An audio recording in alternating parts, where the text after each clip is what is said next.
Hola, hola, hola, buenas tardes, buenas noches, buenos días a todos, a todas y a todes. ¿Cómo estás, Elizabeth Auster? Yo estoy tan manija como Ay, supongo que sí, estás vos, Juan sí, Stagnoli. sí, ya empezamos a ventilar. A hiperventilar violentamente. Manija como todo el mundo en este país, por lo menos quienes estamos de este lado. Exacto. Y por lo menos quienes hacemos Mendoza Igualitaria hoy en versión Pocket. Sí. Somos poquitites, pero le vamos a poner muchísima onda. Nos acompaña en la operación, en la paciencia, nuestro Sugar Daddy, Alejandro Gil. Hola, Sugar. Hola. ¿Estás? Hola. ¿Qué tal? Sí, hoy tiene aire. Perfecto. ¿Qué hacemos? Respiramos Juan profundo. Stagnoli es mi nombre. Y nada, empezar a contar las horas, los minutos, los días para poder ir a votar de una vez. Porque estamos que nos votamos encima, básicamente. Es una cosa que no se puede aguantar ya. No se puede controlar. 2 días y 13 horas para la apertura de las elecciones. Ay, Dios. Es mucho. ¿Por qué hay que esperar tanto? Si ya sabemos?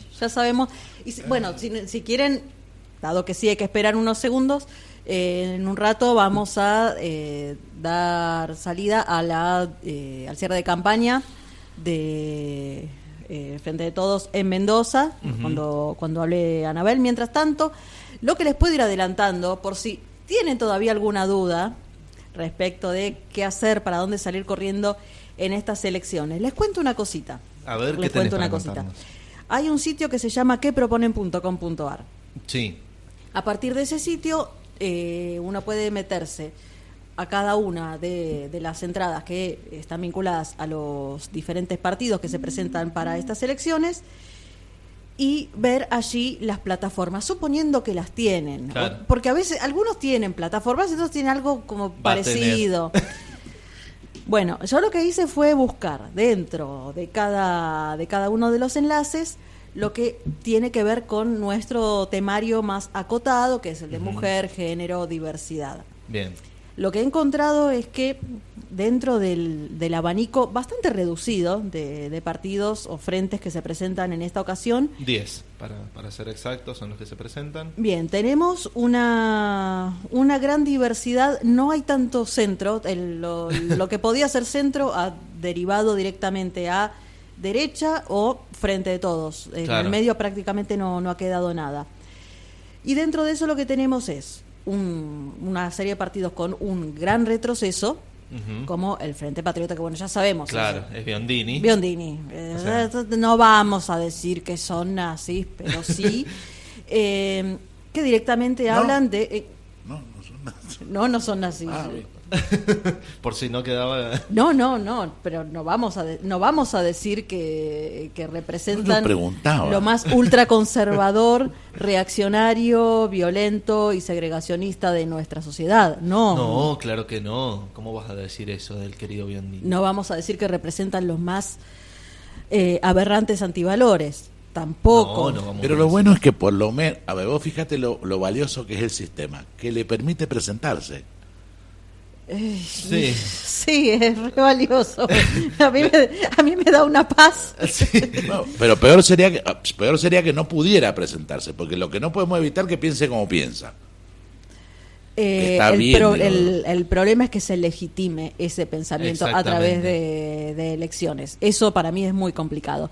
Bueno, esta gente lo que dice es lo que ya sabemos que va a decir. ¿Qué va a decir? No va a decir jamás nada que apunte defendemos a la familia. Así, a los gritos y a golpes. Y golpeando a la familia también se hace falta. ¡Una familia más! No, ese es otro. Tampoco confundamos tanto. La cosa tiene sus matices, Stagnoli. Es cierto. Bueno, eso, en contra del aborto, a favor de la familia, la defensa de la vida, bla, bla, bla, bla, bla. Todo lo que ya sabemos, o sea, retroceso total. Lo mismo el Frente Nos, que bueno, están para eso, diría Osmar Amarilla, para eso era. El Frente No se armó entre Gómez Centurión, lo más horroroso del Frente Integrista Católico con lo más horroroso del Frente Integrista Evangélico para formar este Frente que no apunta a ninguna otra cosa que obstaculizar derechos. No, totalmente. Y están en festejos religiosos como acá estuvieron en Santo Patrono Santiago. Claro, con una líder evangélica al frente, está bien, muy coherente, sobre todo esas cosas me encantan.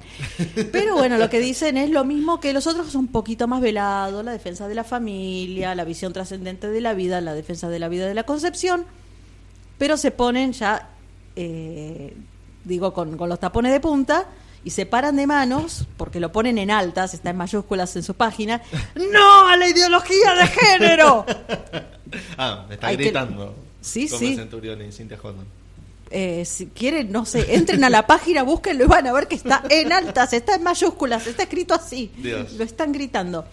Por el lado del Frente de Despertar, el Frente de Expert, Claro. que es, qué gente creativa.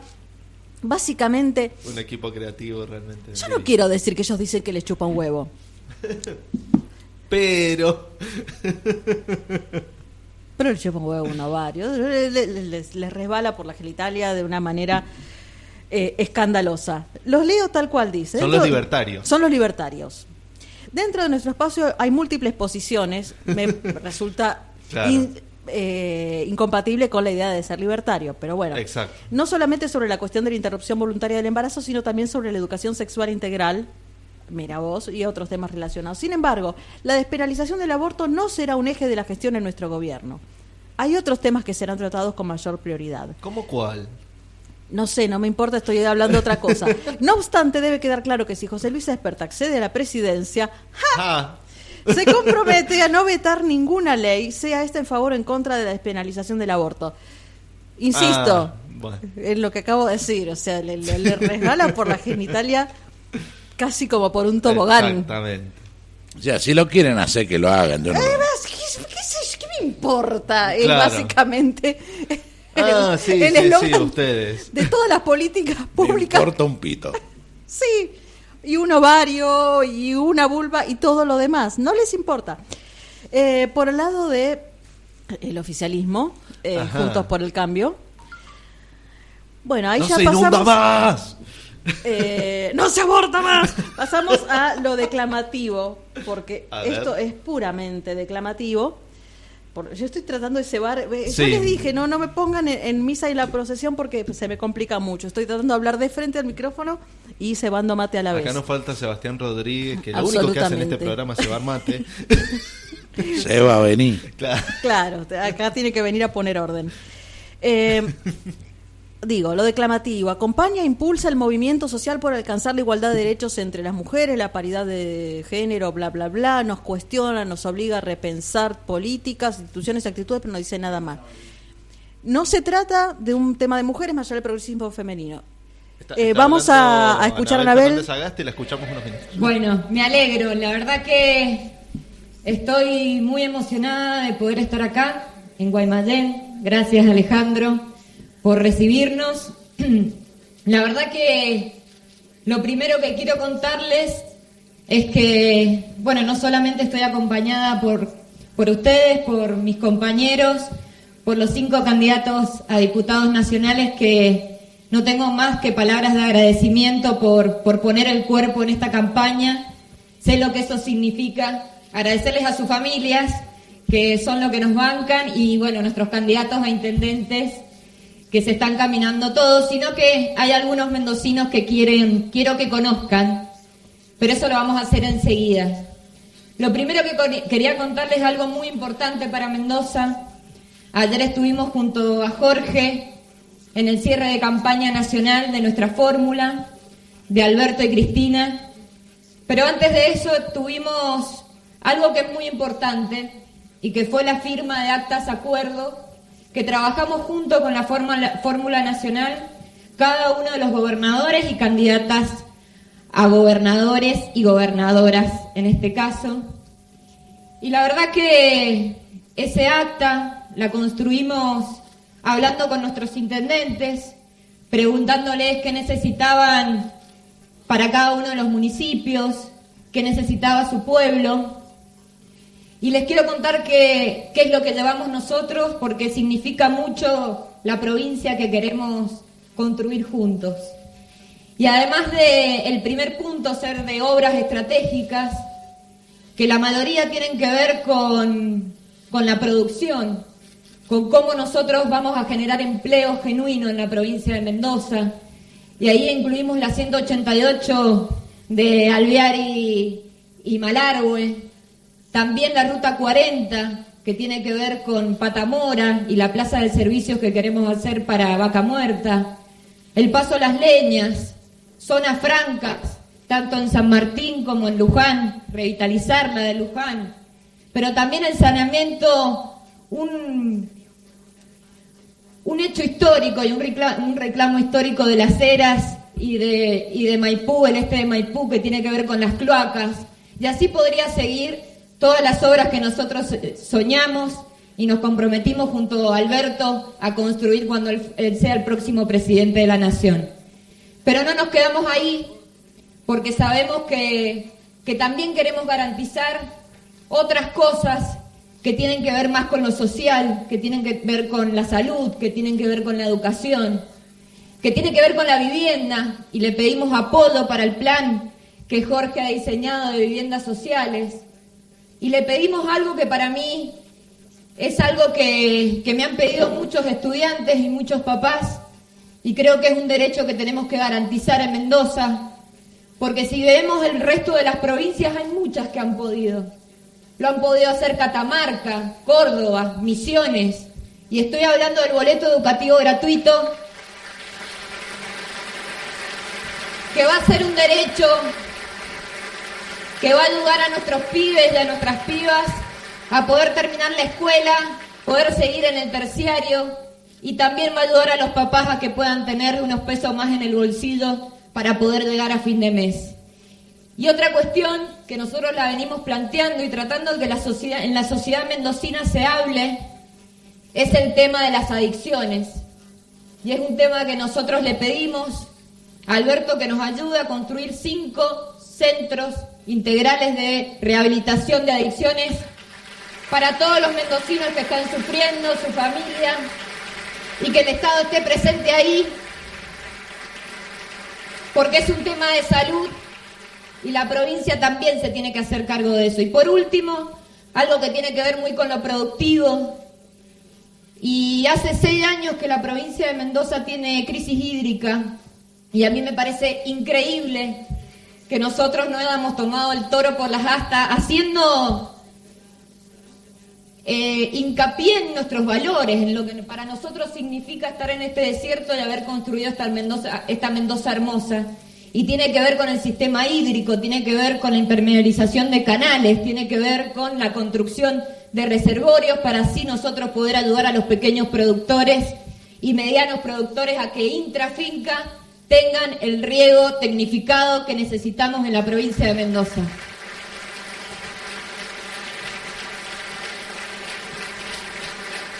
Les quería contar esto porque la verdad que fue muy importante, no solamente cómo lo diseñamos, cómo lo discutimos, cómo lo pensamos, sino también que estar ahí entre gobernadores que tienen mucha experiencia y otros candidatos y candidatas como yo, sinceramente sentí que íbamos a construir una Argentina mucho más federal. Y eso la verdad que ilusiona mucho, porque es lo que los mendocinos y las mendocinas necesitamos. Necesitamos que los intereses de Mendoza estén bien en el centro del corazón de nuestro futuro presidente, y así es como lo sentimos ayer con Jorge, que vamos a volver a ser protagonistas de una Argentina federal que nos merecemos, y como digo yo, no solamente vamos a hacer que la Argentina sea federal, sino que Mendoza también sea federal. Yo sueño con que cada pibe y cada piba que nace en cualquiera de los pueblos de Mendoza pueda educarse y conseguir laburo en el lugar donde nació y cumplir sus sueños junto a su familia y amigos. Y eso lo vamos a construir junto a Alberto y Cristina, porque piensan y sienten lo mismo que sentimos nosotros.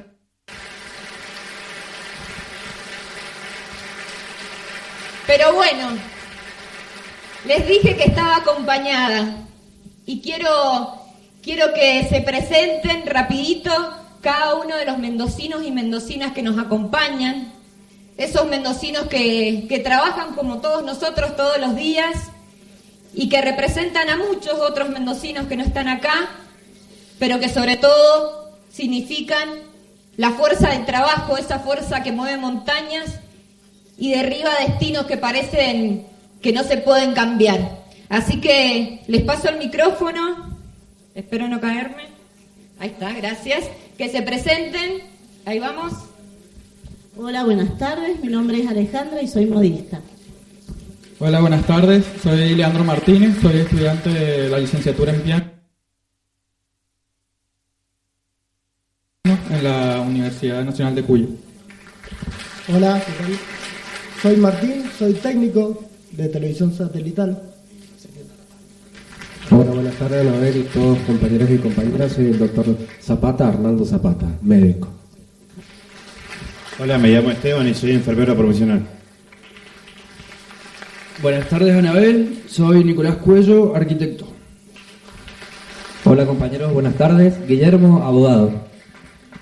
Julio Héctor Abdala, jubilado e instructor de karate.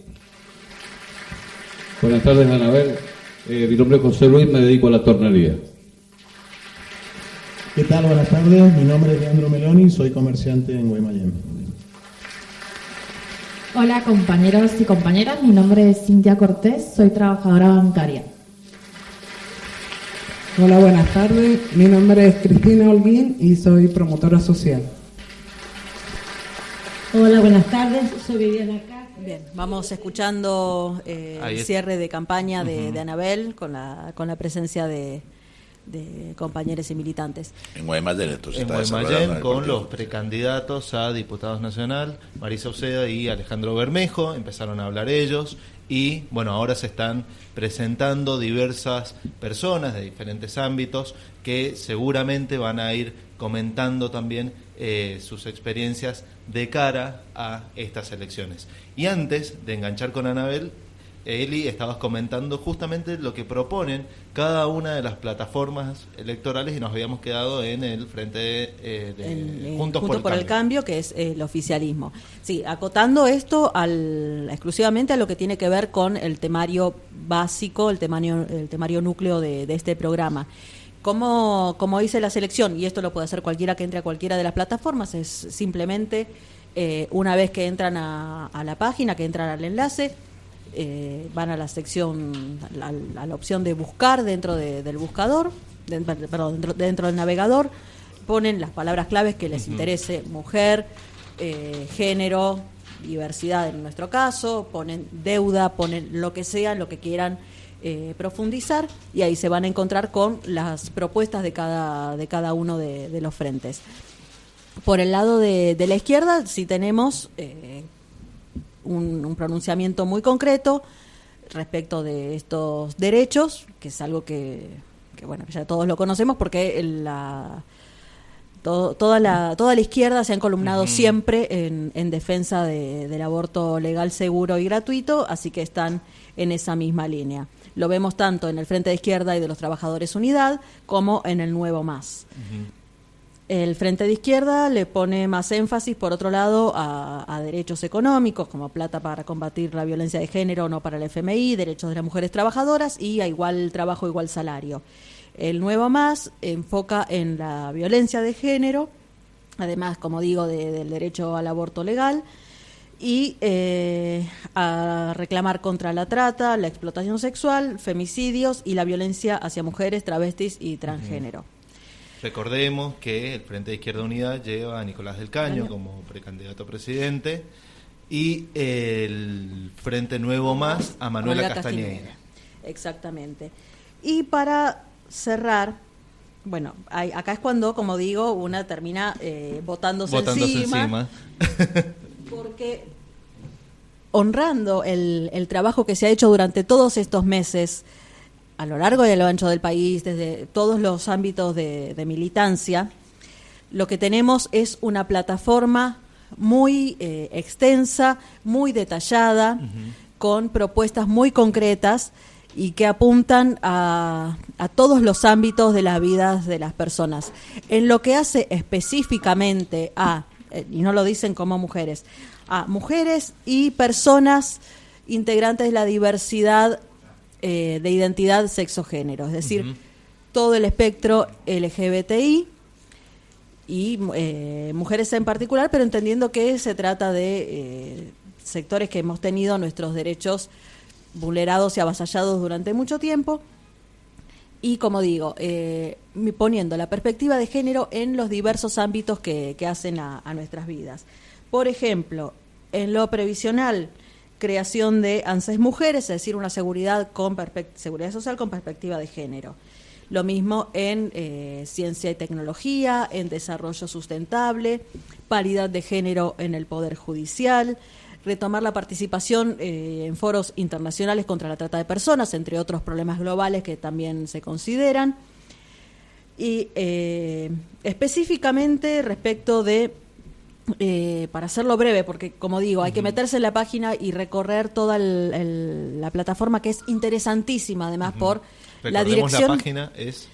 la página por la que se accede a todo lo demás es queproponen.com.ar, pero digo, entrando a cada uno de los partidos van a ir accediendo a la plataforma concreta. Lo que hace la página es un desglose pequeñito y después se pasa al central. Respecto de el tema aborto, proponer reformas legales y normativas para garantizar la autonomía reproductiva de las personas gestantes. Está claro, para quien quiera verlo y para quien no quiera verlo directamente puede evitarlo, puede eludirlo, no pasa nada, pero estamos en claro respecto de la necesidad de avanzar en los derechos y no por sobre los derechos de mujeres y personas de la diversidad sexogenérica de nuestro país. Así que bueno, ya saben, es lo que hay. Y como digo, en todos los ámbitos la idea es que se desarrolle el trabajo de políticas públicas con perspectiva de género, de la salud, la justicia, la seguridad, la infraestructura. El tema diversidad entra en el ámbito de derechos humanos. El enfoque va a ser ese, o sea, no solamente desde lo internacional, desde los foros desde donde se obliga a través de convenios al Estado argentino, sino también pensado desde fronteras hacia adentro, con el respeto que todos, todas y todes merecemos. Es interesante, yo te lo planteaba antes de que empezáramos el programa, de que hay algunos candidatos de Juntos por el Cambio a nivel provincial que cuando se les pregunta acerca de el proyecto de interrupción voluntaria del embarazo, directamente o se niegan a dar una opinión o directamente proponen la idea de una consulta popular, de un plebiscito. Cuando sabemos que los derechos no se plebiscitan. Exactamente. Son derechos personalísimos y no corresponde caer en la práctica del plebiscito. De hecho, esta mañana el gobernador Alfredo Cornejo dio una entrevista y dijo que si él llega a ser diputado, ni siquiera va a permitir que se habilite el debate, salvo que haya una consulta popular. ¿Y quién habilita la consulta popular? Que además ni siquiera es algo que estamos pidiendo. Lo que queremos es que se legisle como corresponde, que se legisle lo que decía Carolina Yaqui la semana pasada, respetando los convenios internacionales a los que ha suscrito el Estado argentino a través de numerosos tratados y que están abarcados por la Constitución Nacional. Exacto. En el artículo que se refiere, creo que es el 61, inciso 22, que se refiere a todos los tratados internacionales que quedan incorporados. Exacto. O sea, es constitucional el aborto legal, seguro y gratuito. Pero esta gente parece no la quiere ver. Parece que el votante conservador menduco, el votante promedio, está pensando en otra cosa. Claro. Bueno, Dios así mío. estamos. Vamos si a le parece, a un corte y antes le damos, vamos a recordar las redes sociales. Mientras le damos 10 segundos al operador, sí, totalmente. Recordemos que las redes encontramos sociales desprevenido. En Facebook nos pueden seguir en MXI_del Mendocinos por la Igualdad. En Twitter estamos en @MZ Igualitaria. En Instagram es @Mendoza Igualitaria MXI y el teléfono de la radio es 261-333-2153 o 261-694-8116. Ahora sí, presentadas las redes sociales y los teléfonos de contacto, vamos a un corte.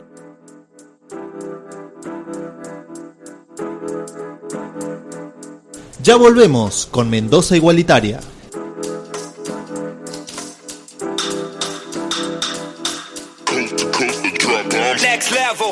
Escuchanos por fmagora.com. Descargar la app FM Agora desde Play Store. O buscanos por YouTube en FM Agora.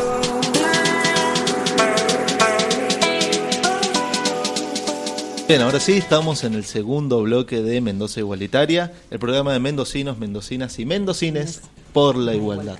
La semana pasada estuvimos hablando de este tema y vamos a profundizar en el programa de hoy, que tiene que ver con la denuncia por falta de medicamentos para personas que padecen, que tienen HIV. Está con nosotros Lucas, que estuvo hoy en la legislatura haciendo una presentación para tener un poco de información acerca de cómo está la situación en Mendoza y, sobre todo, cómo se puede revertir esta situación. Hola, ¿cómo estás, Lucas? ¿Cómo estás? Buenas tardes. Bienvenido. Bueno, nosotros somos de RAJAP, la Red Argentina de Jóvenes y Adolescentes Positivos. Somos todos jóvenes y adolescentes viviendo con VIH. La red surge de una necesidad de los jóvenes de inmiscuirse, digamos, en las políticas públicas de salud. Bueno, en este último tiempo nosotros siempre vamos a denunciar lo que nos compete, digamos, por ejemplo, la medicación o la falta de ESI en la escuela o falta de políticas públicas de salud para bajar la estigmatización que tiene esta infección. Uh-huh. ¿Sí? Entonces, hace un par de meses se presentaron un grupo de activistas en Buenos Aires para que le muestren, digamos, el inventario de todas las drogas que habían, y con la baja del Ministerio de Salud del año pasado, se bajó casi 1.700 millones en presupuesto que era para antirretrovirales. Con esa baja, hay 32 drogas que son las necesarias para que actualmente se manejan acá en Argentina. Hay drogas más viejas y más nuevas. Respecto de eso, por ejemplo, de la antigüedad que tenga la droga es la toxicidad que va a tener en el cuerpo, ¿sí? Por ejemplo, con la baja del ministerio, sí, licitaron por mucho menos, y por eso también renunciaron algunos directores de la Secretaría, que en ese momento ahora es Secretaría de Salud. Exacto. Con eso, nosotros empezamos a tener faltantes de principio de año de drogas que eran como el Faviren 600, que es una droga muy común que se da en un esquema que se llama tripla, que casi si no me equivoco, el 60 o 70% de las personas que viven con VIH lo están teniendo. Es un esquema bastante tóxico, es un esquema bastante viejo, pero sirve muy bien, es efectivo, entonces se lo sigue dando. De hecho, en algunas partes del mundo ya ni existe porque es por la toxicidad. Pero bueno, empezaron a haber faltantes. Lo que pasa cuando hay faltantes, el hospital, para cubrir el total de pacientes, empieza a fraccionar. Claro. Entonces te da por semana, entonces lo que implica que la persona tenga que ir todas las semanas a hacer un trámite que se debería hacer una vez cada mes o una vez cada 2 meses para que vos tengas tu medicación, porque lo dice la ley. Tenemos una ley de VIH que, si bien está vieja, está bastante vetusta, que también desde RAJAP impulsamos la nueva ley de VIH y hepatitis virales, que no están incluidas en esta. Entonces, por ahí algunos medicamentos de hepatitis están como fuera de lo que es la cobertura de salud pública. Se empezaron a ver faltantes en las provincias más, vamos a decir, oficialistas. Fue peor. Por ahí Chaco se sentía más, no había. A partir de mayo empezó a haber faltantes en Buenos Aires y empezaron a cambiarle el esquema a las personas. ¿Qué significa esto en una persona que vive con VIH? Nosotros tenemos esquemas para controlar la carga viral que tenemos en el cuerpo, ¿sí?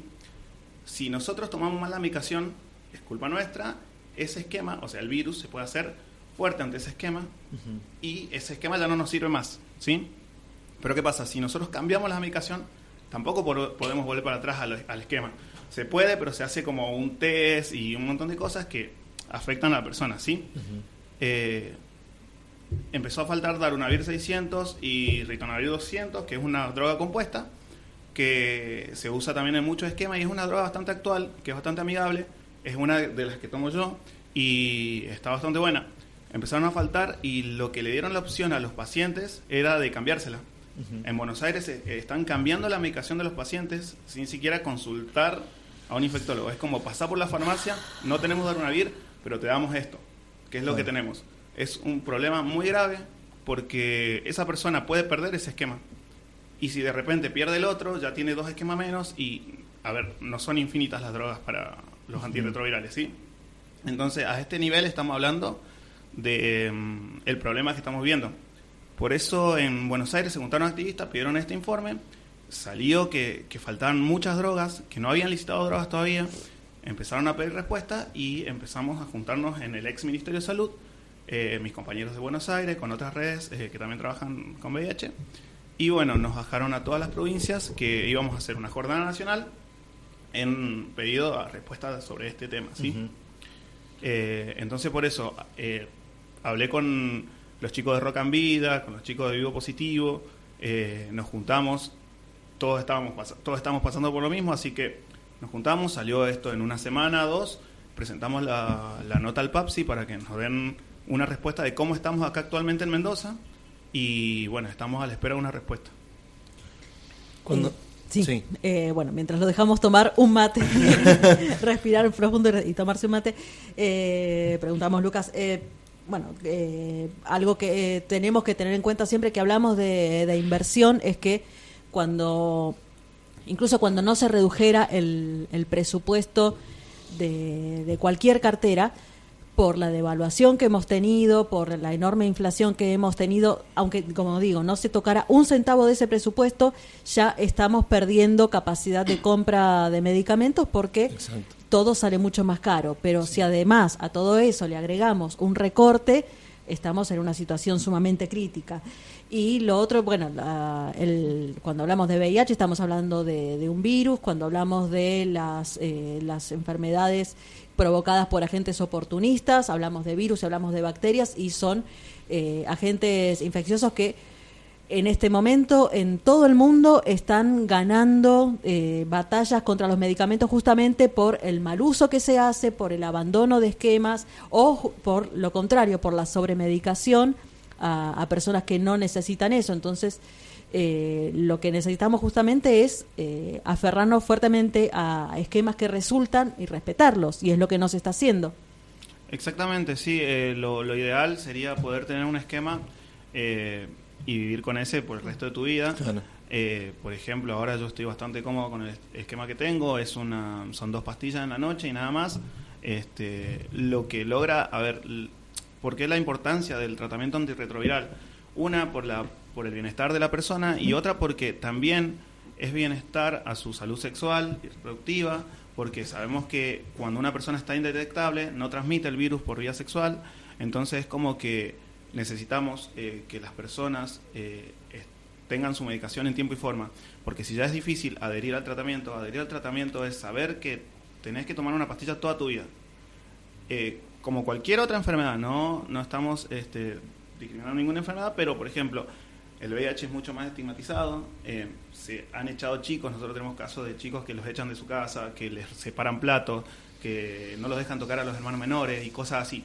Entonces, todo ese estigma que la sociedad está poniendo la carga sobre las personas con VIH, y por ejemplo, que tengas que ir a un hospital público y decirle, por favor, dame mi medicación, y que te digan, no, vení la otra semana, y estar todo eso hace que mucha gente se baje, que deje los tratamientos, y la verdad que no está bueno. Y el estrés jamás ayuda a mejorar ningún cuadro de salud de ninguna persona en ningún tratamiento. Totalmente. Nos pasa con la salud pública, nos pasa con las obras sociales. Que, por ejemplo, ahora, no sé cómo va a ser el caso de las obras sociales, pero si la salud pública está en falta, las obras sociales que ya cuando la salud pública estaba bien, estaban en falta, ahora va a ser peor. Nosotros estamos denunciando todo el tiempo a las obras sociales porque no respetan la ley de VIH y piden información extra, a una chica le pedían la carga viral todos los meses. O sea, la carga viral es un estudio que se hace cada 6 meses, cada 9 meses, cuando ya estás indetectable. Es un estudio que tenés que hacer para contarte los CD4 y la carga viral, nada más. Pero por ahí, para poner palos en la rueda, te piden a esta chica le pedían una receta del doctor, le pedían, no sé, cosas imposibles. De hecho, la ley dice que no tenés que dar ni siquiera el nombre, o sea que vos tenés un código que nos pusieron a todos porque nos etiquetaron. Tenés tu código, con tu código vas, con eso te tendrían que dar la medicación y tendrías que irte a tu casa con tu medicación y hacer una vida normal. Bueno, esto no sucede y sumado a esto ahora están los faltantes de medicación, que es muy importante y que ahora, bueno, no se visibiliza porque, bueno, en los grandes medios no le conviene, entonces como nosotros tenemos que salir a la calle y pelear. Wow. Qué fuerte esto de lo que comentabas, que incluso van y les cambian los esquemas a los chicos. Sí, totalmente. Los chicos de provincias como Tucumán han sacado fotos en la farmacia de los hospitales que dice Darunavir 600 más Ritonavir agotado. Y es como, vos llegás y ves un cartel así, decís que me voy a mi casa, ¿qué hago? Claro. Cuando además, como mencionabas, hay medicaciones actuales muy modernas que son sumamente tolerables, con niveles bajos de toxicidad, que permiten que una medicación crónica sea muchísimo más llevadera de lo que era hace quizás 20 años, que conocemos a personas que se han tenido que tratar en ese momento y era realmente complicado, con muchísimas pastillas al día, con requerimientos de cada una muy distintos, las que son en ayunas, las que son con el estómago lleno, estas con mucho líquido, estas antes de dormir, las otras apenas te levantás y a lo mejor un esquema de 20 pastillas. Exactamente. ¿Y está retrocediendo en eso? Sí, exactamente. De hecho, la toxicidad de las pastillas antes llegaban a generar malformaciones en el cuerpo, que es la lipodistrofia, ¿sí? Cuando se distribuye la grasa. Mal la grasa en el cuerpo. Que le pasaba mucho a los que tomaban AZT en su momento, que ahora solo lo toman las embarazadas. Por ahí también el Ritonavir, que es más... este es un compuesto, hay otro que es solo... lo pone amarillo a las personas, no me acuerdo cómo se llama ahora la patología esa, pero por ejemplo es alta toxicidad para el hígado, ¿sí? Son poco tolerables, entonces es como que tenemos que informarnos y tenemos que salir a apoyar la campaña que se está viralizando ahora o que estamos tratando de viralizar desde las redes.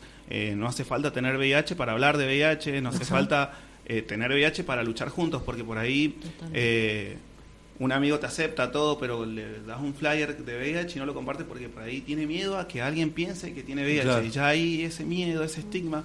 Por más de que vos sabés que tu amigo no te va a discriminar, tu hermano, tu pareja, es como el miedo ese a que la sociedad lo vea a él también mal, lo que por ahí también reduce esta lucha mucho menos. ¿Se sigue estigmatizando a los pibes que tienen VIH? Sí, totalmente. De hecho, hace poco en una escuela de acá, o sea, yo no puedo dar nombres, obviamente, por la visibilidad de las personas, pero en una de las escuelas de acá, una chica que le detectaron VIH, la echaron de la casa, la maestra no sabía qué hacer, nos contactó, nosotros fuimos, los apoyamos. Nosotros estamos trabajando en eso, en contener, en ayudar y en sumarnos, porque nuestro lema más grande desde las redes no estás solo, estás con todas las personas que vivimos con VIH y vivimos bien. O sea, no hace falta, no sé, irte a otro lado, excluirte o nada. Tenemos nuestras redes sociales, si quieren nos contactan ahí, es jovenespositivos@gmail.com o rajab.mendoza@gmail.com. Recibimos consultas anónimas, totalmente anónimas, respondemos todas las consultas que nos dan, y también ingresar a la red es totalmente anónimo, y es una gran ayuda para muchas personas. Nosotros hacemos un encuentro anual todos los años, que justamente es este fin de semana que viene, así Bien. Que en Buenos Aires, sí. Y por ahí vos ves historias muy fuertes, historias de gente llorando, destrozada, diciendo ustedes me salvaron la vida, este grupo me salvó la vida, y yo creo que eso, vivimos en sociedad para Así estar en sociedad, y excluir a uno por X motivo es muy, muy, muy Sí, totalmente. ¿Cómo está la situación acá en Mendoza con respecto a los medicamentos? Acá en Mendoza todavía está tranquilo, porque acá tenemos una ley provincial también, entonces es como que hay provincias que se hacen cargo de la medicación si falta de nación. Entonces acá en Mendoza todavía no se han detectado faltantes. Yo igualmente todas las semanas preguntamos a los chicos a todos. Actualmente somos 25 en nuestra red acá, jóvenes, y los que ya pasaron a la red de adultos deben ser unos 20 más. Entonces somos 45 personas que tenemos un recuento de cómo va la situación. Y por ahí hay atrasos en dar la medicación, pero no porque no haya, sino porque es muy burocrático a veces. Pero todavía no estamos en faltantes graves, como Buenos Aires. Buenos Aires sí, en Buenos Aires ya están. Le cerraron el tratamiento a muchas personas, o sea, porque vos podés parar el tratamiento, pero no podés volver a comenzar, por ejemplo, intermitentemente. Entonces, claro, te cierran el tratamiento, te dan como unas mini vacaciones, que son como 2-3 meses, que volvés a poder, pero ahí te tienen que hacer un montón de estudios más para ver si está funcionando la droga. En Buenos Aires está muy, muy, muy mala la situación, y en provincias como Chaco, Tucumán y otras provincias que también... Eso tiene un impacto directo en la salud de cada individuo que pasa por esta situación, pero además tiene un impacto a mediano plazo en toda la comunidad, porque si muchas personas están sometidas a esta situación de no poder combatir un virus que va mejorando, va evolucionando y se va haciendo más resistente, a mediano plazo vamos a tener un problema sanitario muy importante, como lo que estamos viendo en otros ámbitos, como lo que tiene que ver con las vacunas, el hecho de que estemos retrocediendo en la protección de la salud de unos pocos implica que estamos poniendo en peligro la salud de toda la comunidad. Sí, totalmente. Va en contra también del tratado 90-90-90 que se hizo hace un par de años, que se quería llegar al 2020 con 90% de testeos, 90% de personas con medicación, tomando medicación, ya estamos mal. Y tampoco se baja, por ejemplo, si una mujer no está indetectable o deja de tomar las pastillas y está embarazada, tiene riesgo de que el bebé nazca con VIH. Eso es muy importante. Es muy importante aclarar que las personas con VIH pueden tener hijos normalmente. Hay, de hecho, parejas serodiscordantes, que sería una persona que vive con VIH y una que no, que tienen una vida súper normal, pero todos nos basamos en la medicación. O sea, si no tenemos la medicación, todo se destruye. Es la base de nuestra vida, básicamente, y por eso es por lo que estamos luchando, porque si falta eso, ya nos falta todo. Es como el pilar, ¿sí? Si no tenemos las pastillas, no hay nada, no hay salud pública, se duplica el estigma, se duplican los casos de transmisión, porque las personas dejan de estar indetectables. Entonces, una persona que no está indetectable y no se cuida, va a transmitir el virus. Entonces, el sistema de salud tiene que estar atento a esas cosas, pero bueno, están atentos a otras, parece. Y con respecto a esto, quería preguntarte, no sé cómo lo ven ustedes desde las diferentes organizaciones, se observa como que faltan campañas de concientización. ¿Ustedes lo ven así? Sí, en realidad falta que se tome más en serio la cuestión, porque, a ver, desde el Vamos, la no aplicación de la ESI hace años, es algo que atrasa un montón.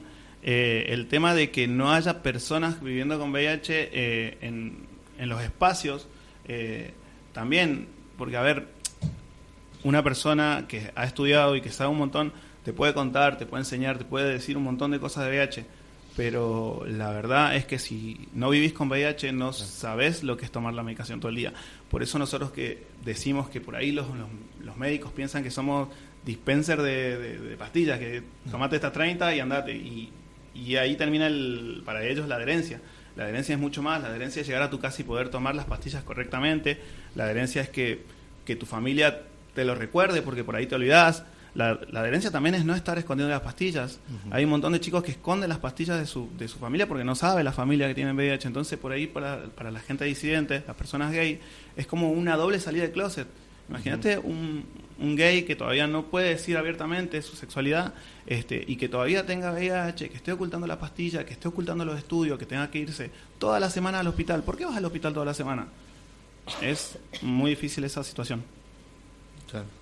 Sí, la verdad que sí, es complicado. Vos hablabas hace un ratito que también uno de los proyectos es, o una de las ideas es promover cambios en la ley de VIH. Más o menos, ¿cuáles son estas propuestas, digamos? Entre las más importantes es incluir las hepatitis virales, ¿sí? que sabemos que, por ejemplo, hay medicación para VIH que ya trata la hepatitis B, por ejemplo, que es una infección que también se transmite de igual manera que el VIH. Es incluir las hepatitis virales, es bajar más presupuesto para la investigación de nuevas drogas, traer nuevas drogas o drogas más actuales a Argentina, porque actualmente en Argentina se están dando unos ciertos esquemas, pero por ejemplo en el resto del mundo hay esquemas súper amigables, una pastilla por día, no tiene efectos secundarios, no es tan tóxico al hígado, entonces es mucho mejor que por ejemplo el Efavirenz, acá la tripla, que es una droga bastante dura, que por ejemplo yo lo tomaba y la primera vez que tomé la pastilla fue como que, no sé, como que estaba mareado, fue una sensación porque la droga esa trabaja directamente con el sistema nervioso central. Entonces lo que recomiendan los médicos es tomarla en la noche y durante el día vas a estar normal, digamos. Pero ¿qué pasa? Durante la noche tu cuerpo está trabajando, tratando de asimilar esa droga y te levantás mucho más cansado, entonces es como que no descansás. Entonces, por ejemplo, por ahí hay madres que tienen que levantarse para cuidar a los niños, por ejemplo, y la toman en la noche y al otro día, no sé, te da mareos. A mí me dio ansiedad, estrés, tenía mucho estrés, porque si bien yo este esquema lo empecé a tomar cuando no tenía trabajo, cuando empecé a trabajar empecé a sentir lo que era el esquema, porque si bien yo durante el día no hacía actividad, entonces no sentía ese cansancio. Cuando empecé a trabajar fue como, era un doble cansancio, porque el cuerpo nunca descansaba. Y esas drogas ya no se tendrían que dar para entrar nuevas drogas, que es lo que busca la nueva ley, mejorar el tema de la promoción y prevención, ¿sí? De hacer más campaña, de dar más pelota a las organizaciones, que somos las que a pulmón vamos remando y tratamos de enganchar por aquí, enganchar por allá. Por ejemplo, ahora estamos buscando financiamiento para los pasajes para los pares de acá de Mendoza y no tenemos respuesta de ningún lado. Nos dicen que la plata la están usando en la campaña, que después de las elecciones van a ver. Entonces vamos a ver si la semana que viene nos dan un poco de bolilla. Qué lindo. O sea, para seguir en esta lógica de, bueno, venir la semana que viene y vemos. Exacto. Pero ustedes ya la semana que viene tienen que estar en Buenos Aires. Tenemos que viajar, así que estamos ahí haciendo malabares. Y sobre todo esto, ¿no? Porque muchas veces las organizaciones son el primer lugar a donde llegan las personas. Sí, totalmente. Es el primer lugar, yo creo, porque también en el sistema de salud no es por hablar mal del sistema de salud, pero las personas no saben, los enfermeros no están bien capacitados, las personas de la farmacia no están bien capacitadas, las personas de las obras sociales no están capacitadas. Yo una vez me pasó algo muy, muy loco. Fui a mi obra social, tenía un mes de diagnóstico, yo no sabía nada, estaba totalmente con miedo, asustado, me decían que tenía que ya conseguir las pastillas porque encima a mí me detectaron etapa SIDA, porque eso es una gran realidad actualmente. Al 90% de los varones cis heterosexuales los detectan en etapa SIDA porque se hacen ceros controles. Yo de hecho todos los años me hacía un chequeo anual y nunca me pedían el de VIH. Fui 2 veces a una doctora que me dolía el pecho, que esto que el otro. Y una vez se me ocurrió por preguntarle, le digo, disculpe doctora, le digo, para hacerme el test de VIH me dice, ¿vos tenés sexo con otros hombres? Y le digo, no. Entonces me dice, ¿y para qué no lo necesitas entonces? Fue como, bueno, me fui yo tranquilo en mi ignorancia, y después de un par de meses me di cuenta que estaba en etapa SIDA, con menos de 200 CD4 y una complicación bastante grande. Entonces esas pequeñas negligencias, que son a la vez enormes, son las que llevan a que esto se agrave mucho más en la sociedad, ¿sí? Y sosteniendo el mito de que el VIH es una infección de varones gay que no está heterosexualizada como sabemos que efectivamente está. Sí, totalmente. El estigma llega a tal punto que hay hombres cis heterosexuales que no lo aceptan. No aceptan que tienen VIH, entonces no adhieren al tratamiento y bueno, pasa lo que tiene que pasar. Y sumado a esto, ¿no? El hecho de que también esta negación hace de que muchas veces se siga propagando. Sí, obviamente.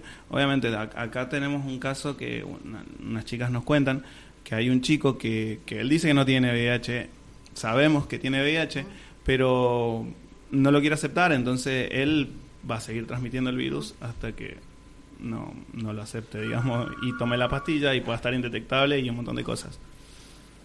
Wow.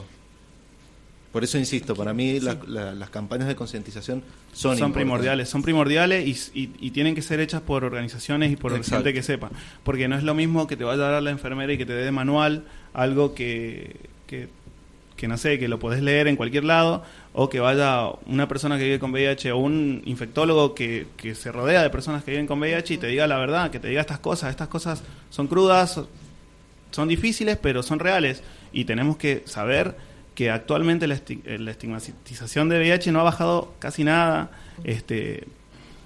A ver, si seguimos teniendo discriminación en boliches a personas gay, ¿cómo vamos a bajar la estigmatización por VIH o por cualquier otra infección de transmisión sexual? Sí, la verdad que... Lucas, muchísimas gracias por... No, gracias a ustedes. Y cuando necesiten el espacio, saben que cuenta con nosotros y Genial, acompañamos esta lucha. Totalmente. Gracias. Vamos a seguir con Mendoza Igualitaria, pero antes nos vamos a ir a un pequeño corte. Esta vez lo agarramos desprevenido. Nos permite. Vamos a un corte, ya venimos.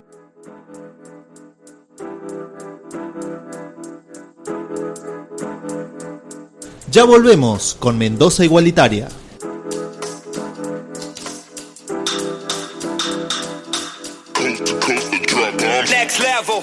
Escuchanos por fmagora.com.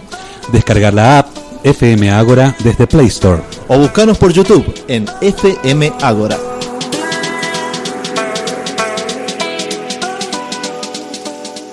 Continuamos en Mendocinos, Mendocines por Igualdad, nuestro espacio de radio que es Mendoza Igualitaria. Estamos en medio de una semana en la que han sucedido cosas, no, que pasaron cosas, pero han sucedido, también pasaron cosas, pero hemos tenido algunos avances en temas como todos ya conocemos, vamos a tener una entrevista después, del Instituto Próbolo, la denuncia que se ha efectivizado por parte de muchas víctimas y que ha llevado a un juicio que tiene a varios imputados. Es una causa que arrancó en el año 2016. Arrancó en el año 2016 y ya por suerte ha llegado a esta etapa. Después vamos a profundizar en eso. Pero lo que ha sucedido en el Instituto Próbolo es algo que no es ajeno al resto de las provincias ni al resto de los países donde la Iglesia Católica tiene cierto ascendente y cierto poder sobre las personas, especialmente niños, niñas, niñez y personas en una situación de vulnerabilidad.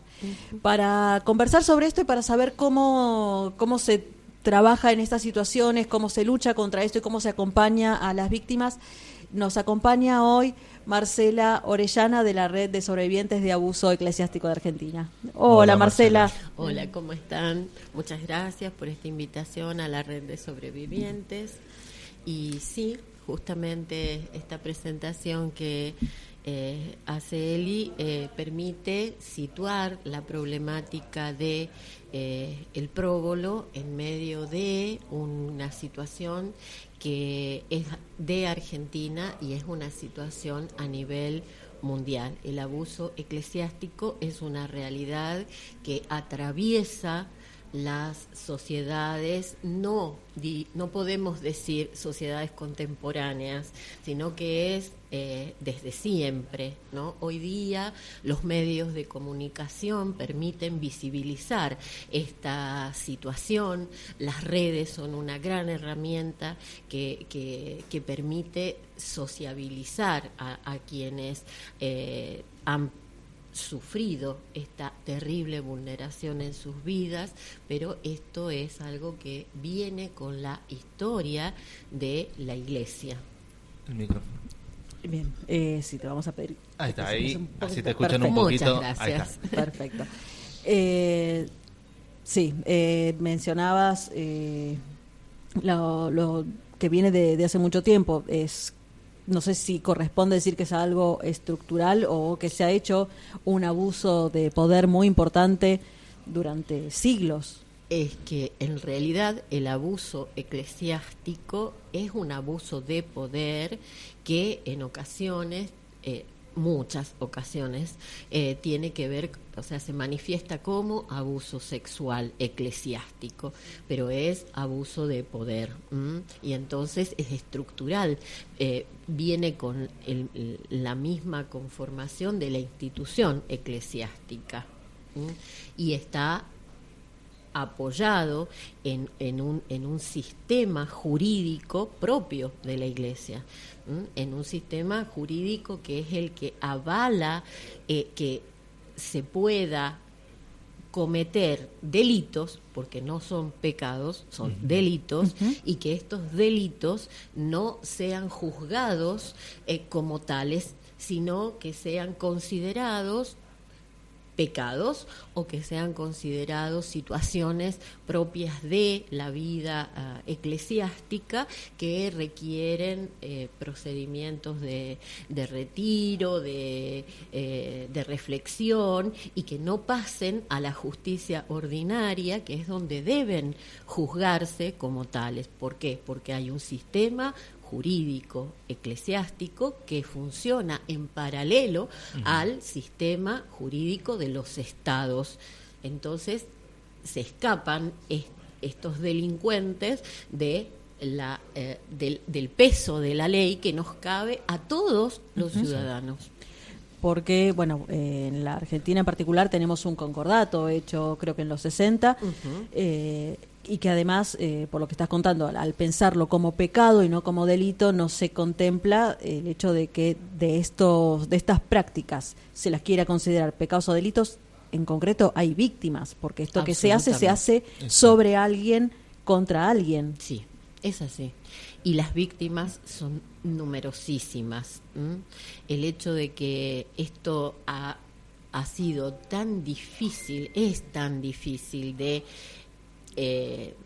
la víctima poder transformarse en un sobreviviente, que es muy interesante el concepto de víctima, y este concepto que se usa para hablar de quienes ya no son víctimas, sino sobrevivientes de, es una tarea que conlleva mucho tiempo, porque responde a un proceso interno asociado al miedo, asociado a la vergüenza, asociado al secreto, y entonces hay un enorme trabajo interno hasta que esa víctima decide poder comunicar, a veces en círculos de confianza muy pequeños, a veces logra ponerlo en consideración de un círculo más amplio y hacerlo público, o puede canalizarlo a través de una denuncia, que hay dos caminos, la canónica y la denuncia en la justicia ordinaria. Pero bueno, hasta todo eso es un larguísimo proceso. Por eso también aparece el tema de la imprescriptibilidad, o sea, la ley del tiempo de las víctimas como el tiempo necesario para poder procesar esto. Y ahí estamos jugando con los elementos claves de estas víctimas, que son muchísimas, ¿sí? En la Argentina hay 70 religiosos denunciados por abuso eclesiástico, y nosotros, o sea, de cada uno de esos religiosos, y decimos religiosos porque hay curas y hay monjas denunciadas, encontramos una serie de víctimas. No siempre todas las víctimas denuncian, por allí denuncia una víctima y hay un montón. O sea que es muy difícil, y es contra las vidas de las personas. Así es, y en ese montón hay personas que quizás se animen a decir, a mí también me pasó, pero no están en condiciones de hacer la denuncia, y no la van a hacer nunca porque no pueden, y otras que directamente no pueden ni siquiera expresarlo. No pueden por lo personal, porque tienen familias, porque sienten que eso los lastimaría más, porque lo que les ha pasado lastimaría a su familia. Entonces se juegan muchas variables en el denunciar, no denunciar, ¿sí? Pero eso no, digamos, no disminuye que haya muchas víctimas. Y el hecho de no denunciar justamente no indica que no fue tan grave, si no hubiera denunciado, ya hubiera hecho la denuncia, sino que justamente el dolor puede llegar a ser tan profundo que directamente paraliza en este sentido de activar contra sus victimarios. Y además el hecho, ¿no?, de que el aparato de la Iglesia es tan poderoso que de alguna manera trata de silenciar este tipo de denuncias. En el caso del próbolo, desde el año 2006 ya había una denuncia que luego no prosperó. Sí, a ver, la Iglesia siempre ante una denuncia lo que prevalece es la protección de la imagen institucional. Entonces hay todo un sistema que se pone en movimiento ante la denuncia que abarca el encubrimiento, abarca el traslado de quienes son denunciados a otra comunidad, a donde va a depredar, o sea, sigue depredando, y de allí a otra, y de allí a otra. Entonces esto, si ustedes han visto la película Spotlight, sí, es como el cine lo mostró así, digamos, abiertamente, pero esto es la historia repetida de los religiosos pederastas, ¿no? Y bueno, lamentablemente creo que lo más triste para Mendoza es que fuimos víctimas como mendocinos de este sistema, porque si en 1970 Nicolás Corradi no hubiera llegado a la Argentina después de haber abusado de sordos del próbolo de Verona, no hubiera venido a la Argentina a depredar en La Plata y en Mendoza. Entonces, a ver, esto que nos está pasando, este dolor que como mendocinos tenemos ahí los argumentos de la prueba irrefutable del mecanismo con el que funciona la institución Iglesia. Marcela, vos nos traías algunos trabajos que han preparado desde la red. Uno tiene que ver con el protocolo de acción, el protocolo de protección a las víctimas. Sí, el 3 de agosto la Red de Sobrevivientes de Abuso Eclesiástico de Argentina publicó un protocolo de actuación, ¿sí?, para víctimas y sobrevivientes de abuso eclesiástico. La idea es que estas 11 recomendaciones que arman el protocolo sean una forma de preservar la integridad de las personas que deciden denunciar en sede canónica. ¿Por qué? Porque siempre las personas somos sujetos de todos los derechos y todas las libertades. Entonces, hay muchas personas abusadas que deciden, en primer lugar, ir a sede canónica. Y es la experiencia de la Red de Sobrevivientes. Este protocolo se hizo sobre más de 100 relatos, el análisis de más de 100 relatos de compañeros sobrevivientes de toda la Argentina, que hay un proceso de revictimización al denunciar en sede canónica. Entonces, ante la aparición de una serie de protocolos que distintos arzobispados de la Argentina fueron elaborando, y ante los que también nos hemos manifestado, consideramos muy importante que haya un protocolo que advierta de los procesos de revictimización que pueden sufrir las personas que deciden hacer su denuncia en sede canónica. Bien. No sé si... ¿Hay algún pequeño detalle de qué es lo que...? Un pequeño detalle. Bueno, en primer lugar, que esa justificación es muy interesante, leer esa justificación que hemos hecho, que tiene que ver con toda la manipulación psicológica que se desata a partir de esto. Este protocolo lo pueden leer en la página de la Red de Sobrevivientes de Abuso Eclesiástico de Argentina en Facebook. Es nuestra única vía de comunicación y allí está completo, encabezando la página, este protocolo. Estas justificaciones son muy interesantes, puesto que, como les decía, son el resultado del análisis de más de 100 relatos de compañeros.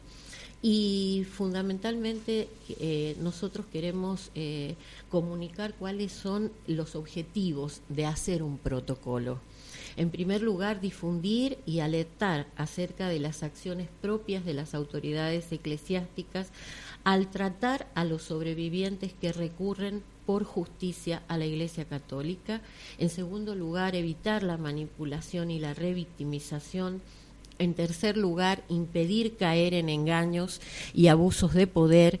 Y en cuarto, encarrilar la ayuda a través de medios no infectados por la ilegalidad y el abuso de poder eclesiástico. Así que lo primero siempre es saber que es muy difícil hablar de este tema y que cuando una persona se sienta en condiciones de poder relatar lo que le ha sucedido, debe comunicarlo a las personas de su círculo íntimo de confianza. En segundo lugar, denunciar lo más pronto posible ante autoridad pública, policía, fiscalías cercanas al domicilio de la víctima o del lugar donde hayan sucedido los hechos. Y en el caso de que las víctimas fueran mujeres, niñas, niños o adolescentes, exigir el cumplimiento de la Ley 26.485 en sede eclesiástica. En tercer lugar, si se decide recurrir a la autoridad eclesiástica, que sea siempre después de que funcionarios públicos tomen conocimiento de los hechos.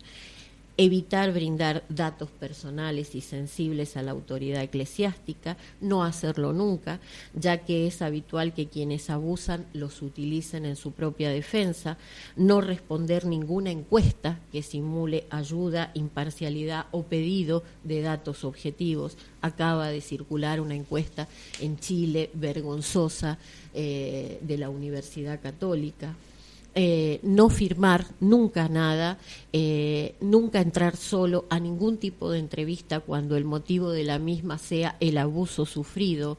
Si la víctima fuera citada a un organismo eclesiástico, no concurrir solo, hacerlo siempre acompañado por una persona de confianza y exigir una copia por escrito de lo que se hable y cuidar de que ésta sea firmada por un funcionario eclesiástico.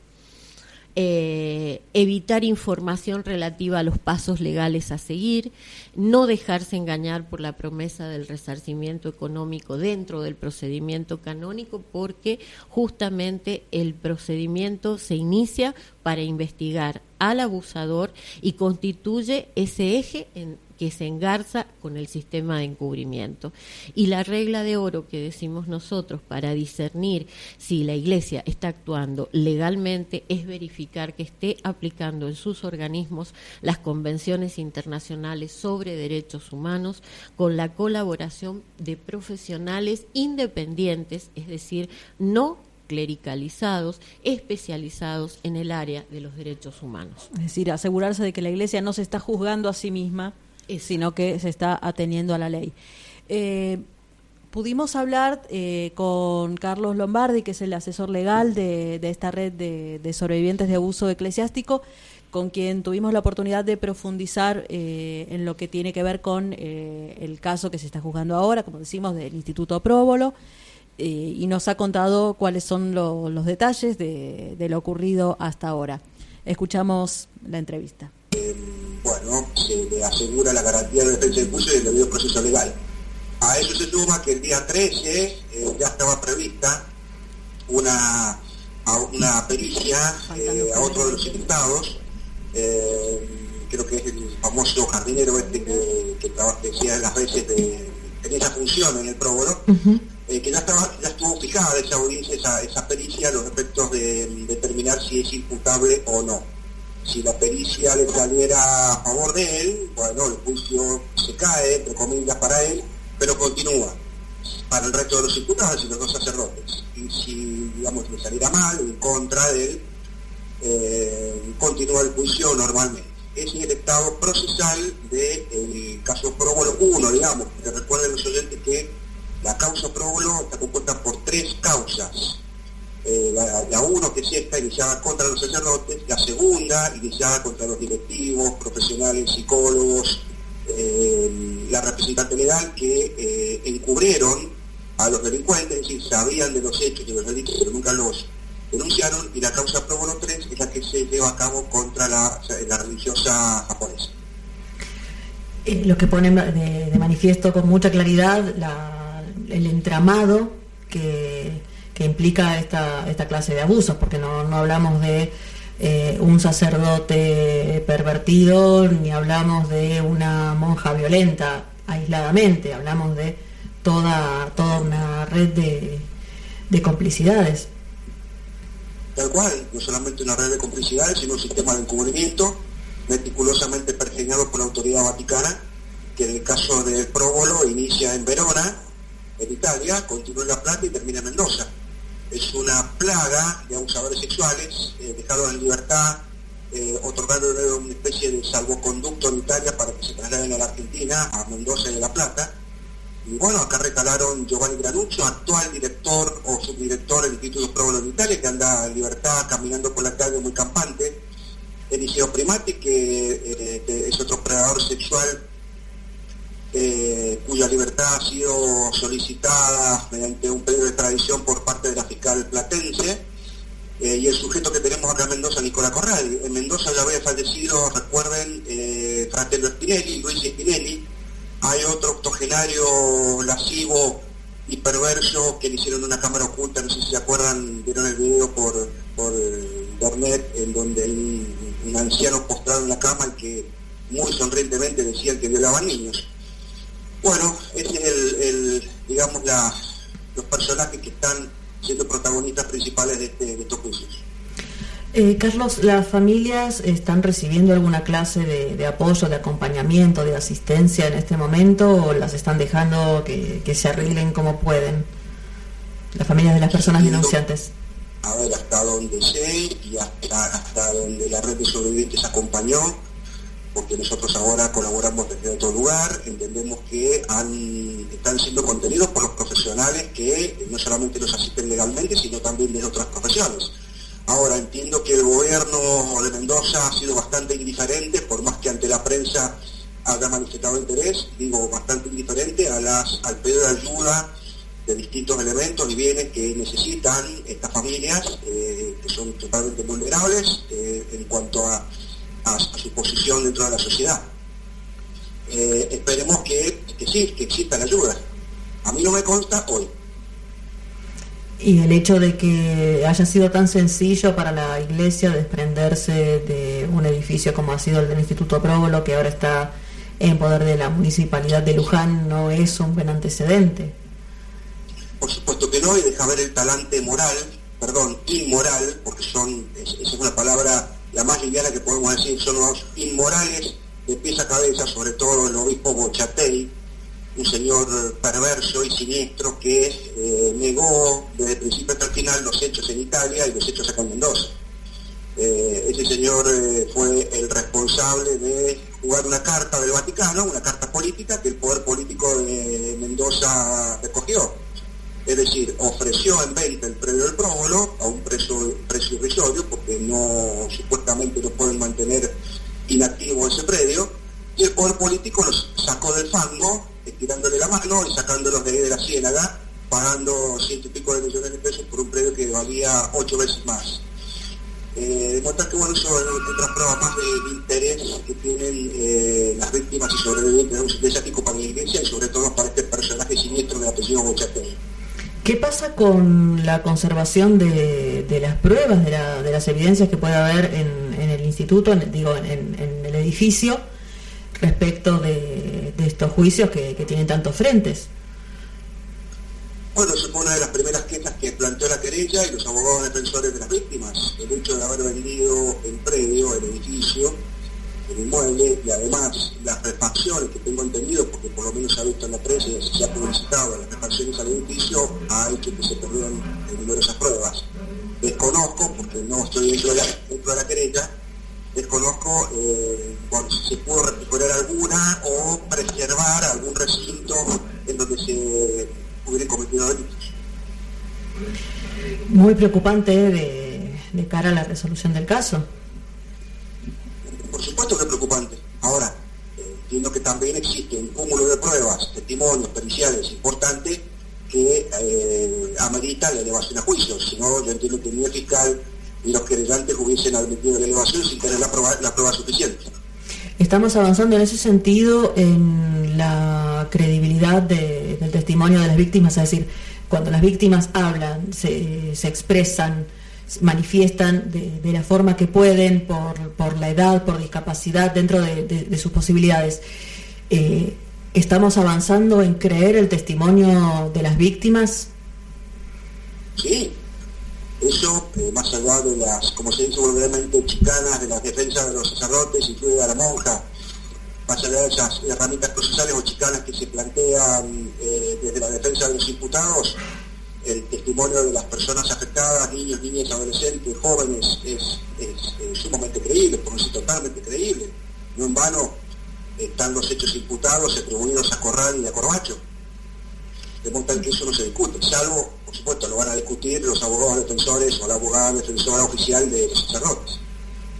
Pero digo, nos corremos de una idea que siempre ha estado prevaleciendo, o por lo menos sobrevolando los casos de denuncias de violaciones o de abusos, el hecho de que el testimonio de la víctima puede ser o no creíble, que se considere que la víctima es inestable. Sí, digamos, la opinión sobrevuela, porque además es un argumento de los abogados de los autores de los delitos. Cada parte cobra su carta. Acá lo que interesa son los niños, niñas y adolescentes abusados, a los cuales hay que lograr en el tiempo más rápido posible que se haga justicia aplicando una sanción. Por supuesto que de otro lado va a sobrevolar incluso la opinión pública. Lo que quieren instalar es eso, que las víctimas mienten, que las víctimas no sufrieron los abusos. Siempre va a haber una duda respecto a la víctima, ¿por qué no denunció a tiempo? Pero yo creo que no hay que detenerse en ese argumento, hay que detenerse al revés, en los argumentos y probar, ahí está la importancia del juicio, probar los hechos que padecieron.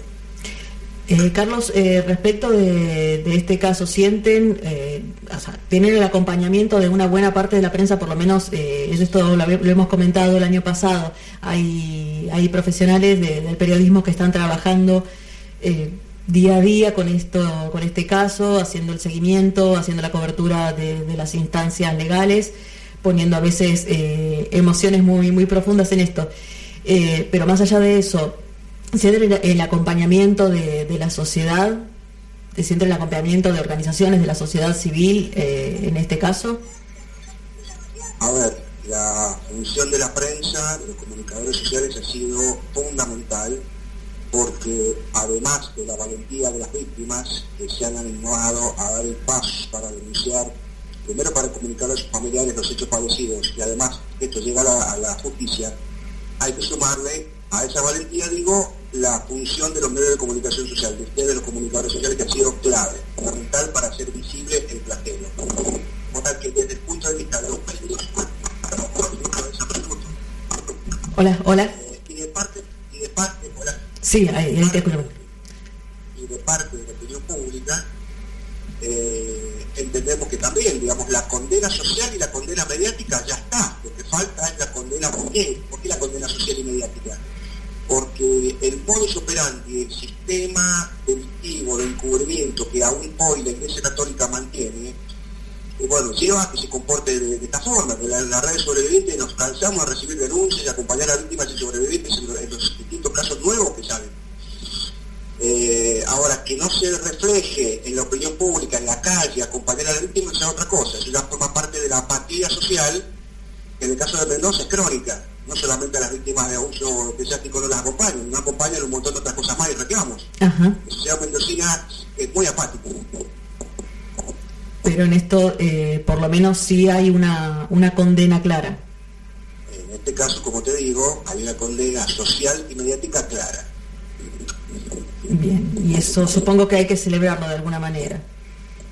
Sí, siempre se celebra el acompañamiento de víctimas, del delito que sea, y más con trascendencia social como tiene este tipo de delitos.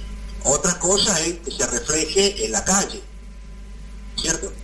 Bueno, ahí ya es una cuestión más de participación social, incluso de participación de sectores políticos. Es decir, el tema es la participación, cómo se acompaña a la víctima, que por ahí no se refleja en los medios, pero no se refleja tanto en la calle. Eso quiero decir. Se entiende, y esperemos que se refleje también en la sentencia del Poder Judicial llegado el momento. Ojalá que sí, es lo que se espera, que dentro de las garantías constitucionales, del debido proceso, se aplique la sanción que se deba aplicar, teniendo en cuenta la edad del octogenario, su estado de salud, teniendo en cuenta los estados de salud y mentales de las otras personas, que le den plena garantía dentro del marco de los derechos humanos. Y eso es lo que entiendo que tanto los medios como la opinión pública están esperando, una sanción ejemplar y razonable en proporción a los delitos que se han cometido, a los gravísimos delitos cometidos. ¿Qué es lo que entendemos por justicia? Que es lo que entendemos por justicia, la aplicación de una sentencia razonable, proporcionada a los hechos que se discuten en autos. Así es. Bueno, esperamos que así sea. Muchísimas gracias, Carlos, por esta comunicación. Gracias a ustedes, chicos, que pasen buenas tardes. Abrazo grande. Bien, era Carlos Lombardi, asesor legal de la red de sobrevivientes de abuso eclesiástico en la Argentina. Hablábamos con Marcela de la necesidad de un acompañamiento psicológico de las personas que han pasado por esta clase de abusos. ¿Y cómo ha sido el acompañamiento, Marcela? El acompañamiento en la red es un acompañamiento muy importante. La red de sobrevivientes de Argentina nuclea a sobrevivientes de toda la Argentina, ¿no? Y el acompañamiento psicológico es fundamental. La responsable de esa área es la licenciada Liliana Rodríguez. Pueden leer una nota que salió ayer acá en Mendoza sobre esta temática y por qué no se rompe rápidamente el vínculo entre el abusador y el abusado. El acompañamiento es permanente, se necesita del afecto, se necesita de la articulación de profesionales de la salud, de profesionales de las leyes, ¿no? Carlos Lombardi es el asesor legal de la red y articula con abogados del resto del país. Se necesita el acompañamiento de los pares, del otro al que le pasó lo mismo, porque una de las experiencias de sobrevivientes es decir, yo creí que era el único. Entonces, encontrar a un otro que le ha pasado lo mismo, encontrarse las familias, encontrarse madres, padres, hermanos. La red tiene esa estructura, para nosotros siempre decimos de familia, ¿no? Uh-huh. Una familia donde hay afecto, donde se trabaja mucho para la contención emocional. Más allá de lo legal, más allá del asesoramiento, más allá de lo pedagógico, de la difusión, de la prevención, pero está esta suerte de abrazo que es el que se necesita en una problemática tan delicada como es esta. Sobre todo porque muchas veces gracias a este acompañamiento, digamos, que existe dentro de la red, se pueden de alguna manera continuar, digamos, con la lucha, y que muchas veces vos lo comentabas también, mucha gente cercana, familiares o amigos, también se van alejando con este tipo de situaciones, porque también se está cuestionando sus propios dogmas personales. Sí, siempre el camino de los sobrevivientes es un camino que a veces es un camino solitario. Hay quienes tienen la suerte de tener el apoyo en sus vínculos más cercanos, pero no es una situación digamos que se da en todos los casos. Entonces este círculo de confianza de otros sobrevivientes es muy importante para empezar a sanar, y sobre todo porque se ve a aquel que lleva un proceso más largo, que ha logrado pasar del abuso de ser una víctima a ser un sobreviviente. El sobreviviente, el concepto es el que ha superado con resiliencia ese hecho doloroso de la vida y ha logrado apostar a una vida más sana, con amor, con otros elementos que nos hacen personas saludables y que podemos seguir aportando a esta sociedad y trabajar justamente para que a ninguna otra persona, niño, niña, adolescente sobre todo, le suceda lo que a los sobrevivientes les ha pasado. Marcela, además de madre de luchadora, sos escritora, y hablando de supervivencias, nos trajiste un poema al respecto y nos gustaría cerrar escuchándote leerlo. Bueno, sí, este poema es un poema que se llama Coraje 1. Está dedicado a uno de los compañeros de la red, a Pablo Huck, que consiguió llevar a juicio al cura payador Marcelino Moya en Entre Ríos en marzo de este año, y quien cumple una condena de 17 años de cárcel efectiva. En una nota Pablo escribió que él sentía que en su vida, que fue muy dura, hoy Pablo tiene 40 años, es médico, psiquiatra, había un oscuro tesoro, que era el abuso que había sufrido en su adolescencia y cómo le había permitido a él sanar, ¿no? y lograr una vida mejor. De allí que yo escribiera este poema. Como un bambú misterioso, crece el coraje tierra abajo, en años, en décadas. Sus raíces en larguísimo silencio escarban la tierra oscura, se meten con ella comiéndole el tuétano. Nada ven, convencidas de su tarea de hundirse, donde los negros monstruos mutan de un horror a otro, del miedo a la vergüenza, de la angustia a la ira, de la mentira a la soledad, del asco a la pena, del llanto al silencio, de la vergüenza al asco, de la ira a la pena, del miedo al llanto, de la vergüenza a la mentira, de la pena al miedo. Como un bambú misterioso crece el coraje tierra arriba, en días, en semanas. Sus hojas, en personalísima palabra, asaltan la luz ligera, se meten con ella, bebiéndole el tuétano. Todo lo saben, convencidas de su tarea de expandirse, donde las claras horas mutan de una alegría a otra, de la libertad al abrazo, de la justicia a la paz, de la verdad a la memoria, del abrazo al valor, del amor a la risa, del valor al deseo, de la libertad a la justicia, del deseo al abrazo, de la justicia al amor, de la memoria a la libertad.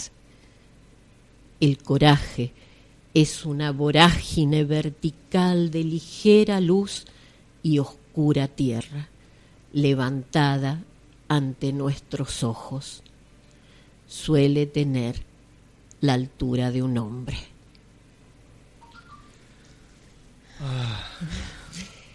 Este poema sintetiza el coraje que hay que tener para denunciar haber sido víctima de abuso eclesiástico. Es un coraje que se encuentra en años de todo esto, de la vergüenza, del miedo, del secreto.